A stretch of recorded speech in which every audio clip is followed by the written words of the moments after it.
शरद पवार आणि अजित पवार येत्या 21 तारखेला पुन्हा एकाच मंचावर साखर संकुलातील कार्यक्रमासाठी एकत्र.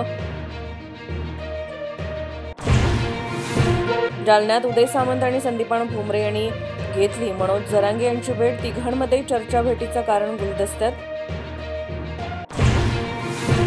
मुख्यमंत्र्यांकडून न्यायाची अपेक्षा ठेवणं हाच गुन्हा. नाशिकमधील निर्धार शिबिरात आदित्य ठाकरेंचा हल्लाबोल. सगळीकडे लाडका कंत्राटदार योजना राबवली जात असल्याची टीका.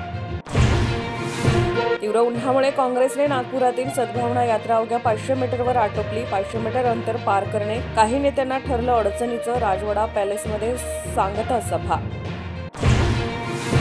अमरावती विमानतळावर पहिलं प्रवासी विमान दाखल. मुख्यमंत्री आणि उपमुख्यमंत्र्यांना घेऊन आलेल्या विमानाचं लँडिंग.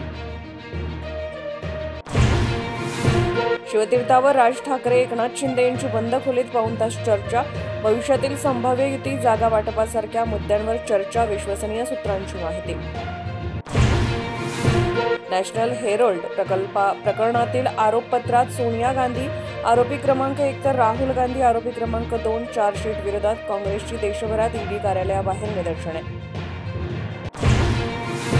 नाशिकच्या काठेगल्ली परिसरात अनधिकृत सातपीर दर्गा हटवला. कारवाई दरम्यान झालेल्या दगडफेकीत 31 पोलीस अधिकारी आणि कर्मचारी जखमी. शिवरावरचं लक्ष दुसरीकडे वळवण्यासाठी नाशिकमधील दर्ग्यावर बुलडोझर. आदित्य ठाकरेंचा आरोप. महाराष्ट्राला अस्वस्थ ठेवण्यासाठी जातीय दंगली घडवल्या जात असल्याचा दावा. अहिल्यादेवी होळकरांच्या 300व्या जयंतीला अजित पवारांना बोलवणार नाही. भाजपा आमदार गोपीचंद पडळकर यांचा निर्धार. जयंती सोहळ्याचं शहांना निमंत्रण देणार असल्याची माहिती. कुणाल कामराच्या याचिकेवर हायकोर्टात सुनावणी. ज्याची बदनामी केल्याचा आरोप त्यांनी तक्रार केलीच नाही, त्यामुळे चुकीच्या पद्धतीने सत्तेचा वापर सुरूच. वकिलांचा युक्तिवाद.